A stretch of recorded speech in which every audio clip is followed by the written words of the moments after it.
Isang mapayapang araw sa iyo. Welcome sa Biblical Education for Shepherd Training, isang pag-aaral mula sa Systematic Theology. Kabanata I. Ang Katangian ng Teolohiya. I. Kahulugan, ang teolohiya ay ang agham na tumatalakay sa Diyos, at sa ugnayan ng Diyos at ng sanlibutan. Bagaman ang salitang, teolohiya, ay minsang ginagamit sa mga akdang doctrinal upang tukuyin ang bahaging nakatuon lamang sa kalikasan at mga katangian ng Diyos, ang mas malawak na paggamit nito, magmula noong pinamagatan ni Abelardo, 1079 hanggang 1142 AD, ang kanyang akda bilang, Teolohiyang Kristiyano, ay sumasaklaw na sa kabuuan ng mga aral ng pananampalataya. Kaya naman, ang teolohiya ay hindi lamang tumatalakay sa Diyos, kundi pati na rin sa mga ugnayan niya sa sanlibutan na siyang batayan ng ating pagtalakay sa paglikha, pagpangalaga, at pagtubos. Ang ebanghelistang si Juan ay tinawag ng mga naunang guro na, ang teologo, sapagkat siya ang pinakamalawak na naglahad sa ugnayan ng mga persona sa banal na santatlo. Tinawag din ng ganitong tawag si Gregorio Nazianzeno, 328 AD, dahil ipinagtanggol niya ang pagka-Diyos ni Kristo laban sa mga aral ni Aryo. Sa makabagong panahon, makikita ang ganitong makitid na paggamit ng salita sa pamagat ng unang aklat ni Dr. Hodge, Sistematikong Teolohiya, Tomo I, Teolohiya. Gayunpaman, ang teolohiya ay hindi lamang agham ng Diyos, o kahit agham ng Diyos at ng tao. Saklaw din ito ang ugnayan ng Diyos at ng buong sanlibutan. Kung ang sanlibutan ay siya ring Diyos, ang teolohiya na lamang ang tanging agham. Ngunit yamang ang sanlibutan ay pagpapahayag lamang ng Diyos at may pagkakaiba sa Kanya, mayroon namang iba't ibang sangay ng kaalaman tungkol sa kalikasan at kaisipan. Ang teolohiya ay tinatawag na agham ng mga agham, hindi dahil sakop nito ang lahat ng iba pang larangan, kundi dahil ginagamit nito ang mga natuklasan nito at ipinapakita ang pinagbabatayang pundasyon ng mga ito. Tingnan kay Wardlaw, Teolohiya, 1:1-2. Ang pag-aaral sa kalikasan ay hindi bahagi mismo ng teolohiya. Bilang mananaliksik ng kalikasan, hindi kinailangang banggitin ni Humboldt ang pangalan ng Diyos sa kanyang akdang, Cosmos, bagaman sa pahina 2:413 nito ay kanyang sinabi, ang awit 104 na ay naglalarawan ng kabuuan ng sanlibutan. Sinabi naman ng obispo ng Carlisle, ang pag-aaral sa kalikasan ay walang kinikilingan tungkol sa Diyos, ngunit hindi rin ito nangangahulugang itinatanggi ang kanyang pag-iral. Nagkakaroon lamang ng kaugnayan sa teolohiya ang pag-aaral sa mga bagay na nilikha kapag tinitingnan ang ugnayan ng mga ito sa Diyos. Ang pag-aaral sa tao ay bahagi ng teolohiya, sapagkat ang pagkatao ay gawa ng Diyos, at ang pakikitungo ng Diyos sa tao ay nagpapakilala rin sa kanyang sariling katangian. Ang Diyos ay nakikilala sa pamamagitan ng kanyang mga gawa at pagkilos. Kaya naman, tinatalakay ng teolohiya ang mga ito hanggat maaari nating maunawaan.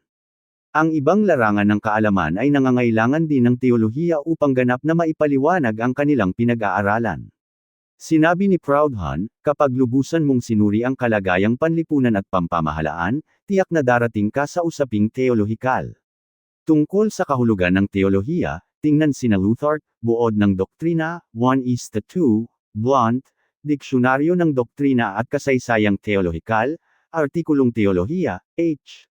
B. Smith, Panimula sa Teolohiyang Kristiyano, pahina 44, at ihambing kay Aristotle, Metaphysica, 10:7-4, 11:6-4, at Lactantius, Tungkol sa Galit ng Diyos, Kabanata 11. 2. Layunin, ang layunin ng teolohiya ay matuklasan ang katotohanan tungkol sa Diyos at sa ugnayan niya sa sanlibutan, at maipakita ang mga ito ng may maayos na pagkakaugnay, bilang bahagi ng isang ganap at organisadong sistema ng katotohanan. Sa pagtukoy natin sa teolohiya bilang isang agham, ipinapakita rin natin ang layunin nito. Ang agham ay hindi lumilikha ng katotohanan, ito ay tumutuklas lamang. Ganito rin ang kalikasan ng teolohiya, natutuklasan nito ang mga bagay at ugnayan na umiiral na, ngunit hindi ito ang lumilikha nito. Isinulat ni Fisher sa Kalikasan at Paraan ng Paghahayag, pahina 141, sinabi ni Schiller tungkol sa matibay na pananampalataya ni Columbus, kung hindi man nakatagpo ang manlalakbay na iyon ng bagong lupain, tila gagawin pa niya itong umiral dahil sa kanyang pagnanais. Ngunit ang pananampalataya ay hindi lumilikha ng katotohanan. Kung wala talagang lupang natagpuan, kung walang katotohanang tumutugma sa kanyang paniniwala, ang kanyang pananampalataya ay magiging kathang-isip lamang. Yamang ang teolohiya ay nakabatay sa tunay na katotohanang umiiral maging bago pa man ito ating pag-aralan, hindi natin ito matatawag na lamang, agham ng relihiyon, salungat sa sinabi sa Amerikang Pagsusuring Teolohikal, 1880-101-126, at kay Thornwell, Teolohiya. Ang mga bagay at ugnayang tinatalakay ng teolohiya ay umiiral ng hiwalay sa ating sariling pag-iisip at pananaw. Ang agham ay hindi lamang pagmamasid, pagtatala, pagpapatunay, at paglalahad ng mga katotohanan, kabilang din dito ang pagkilala at pagpapaliwanag sa ugnayan ng mga ito, at ang pagbubuo sa mga katotohanan at sa mga prinsipyong nag-uugnay sa mga ito upang maging isang maayos at ganap na sistema. Ang mga bato at kahoy na nakakalat ay hindi pa bahay, ang mga bahagi ng katawan na nakahiwalay ay hindi na buhay na tao, at ang mga nakahiwalay na impormasyon ay hindi pa maituturing na agham.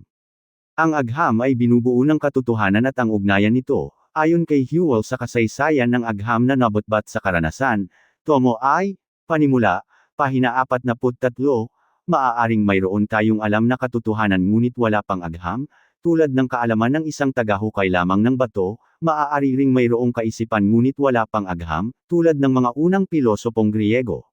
Sinabi naman ni A. MacDonald, ang pag-aaral batay sa katwiran ay kaugnay sa pag-aaral batay sa karanasan, tulad ng layag at pabigat ng bangka, mas mainam ang malawak na kaisipan kung sapat naman ang batayan ng katotohanan, kung hindi, maaaring bumaligtad ang buong pag-unawa.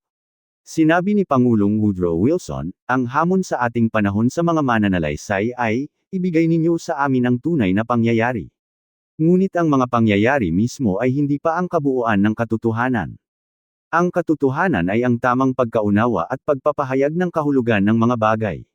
Ito ay lumilitaw lamang kapag ang mga pangyayari ay inayos at inihayag ng maayos upang maipakita ang tunay na kahulugan nito. Ayon kay Dove sa Lawika ng Pananampalatayang Kristiyano, pahina 14, ang pag-aaral sa anumang larangan ay paghahanap sa ugnayan ng mga bagay. Ganito naman ang paliwanag ni Everett sa Agham ng Kaisipan, pahina 3, ang hulaping, loiyang, tulad sa salitang teolohiya, ay nagmula sa salitang Griyegong logos, na ang ibig sabihin ay salita at katwiran, pagpapahayag at kaisipan, bagay at kahulugan, ihambing sa Juan Kapitulo 1 versikulo 1, nang magpasimula pa lamang, naroon na ang salita. Yamang ang teolohiya ay nakabatay sa tunay na katotohanan at sa ugnayan ng mga ito, ang pag-aayos nito ay hindi maaaring gawin ayon lamang sa kagustuhan ng tao, ito ay nakadepende sa kalikasan ng bagay na ating pinag-aaralan. Ang tunay na pag-aaral sa teolohiya ay ang muling pagsusuri sa kaisipan ng Diyos at pag-aayos nito ayon sa kanyang kaayusan, tulad ng pagtatayo sa templo ni Solomon kung saan ang mga bato ay nahugis na bago pa mandalhin doon, at inilagay na lamang sa lugar na nakalaan para sa mga ito ayon sa plano ng tagapagdisenyo. Gaya ng isinulat ni Reginald Heber, walang martelyong tumunog, walang palakol na pumalo. Tulad ng matayog na puno ng palma, ang banal na gusali ay unti-unting nabuo, ang mga siyentipiko ay hindi nangangamba na ang batas ng kalikasan ay maglilimita sa kanilang kaisipan, gayon din naman, hindi dapat mangamba ang mga nag-aaral ng teolohiya sa katotohanang batayan nito, hindi tayo ang lumilikha ng teolohiya, tulad din na hindi tayo ang lumilikha ng batas ng kalikasan, kung paanong ang mananaliksik ng kalikasan ay tagapagmasid at tagapagpaliwanag lamang ng kalikasan, ang tagapag-aral naman ng teolohiya ay lingkod at tagapagpaliwanag lamang ng katotohanang nagmumula sa Diyos. Tungkol sa pagtingin sa teolohiya bilang isang maayos na sistema, tingnan kay H.B. Smith, Pananampalataya at Pilosopiya, pahina 125 hanggang 166. Maraming salamat sa pakikinig. Ako si Pastor Jeff Flores, nagsasabing sa Diyos ang lahat ng papuri.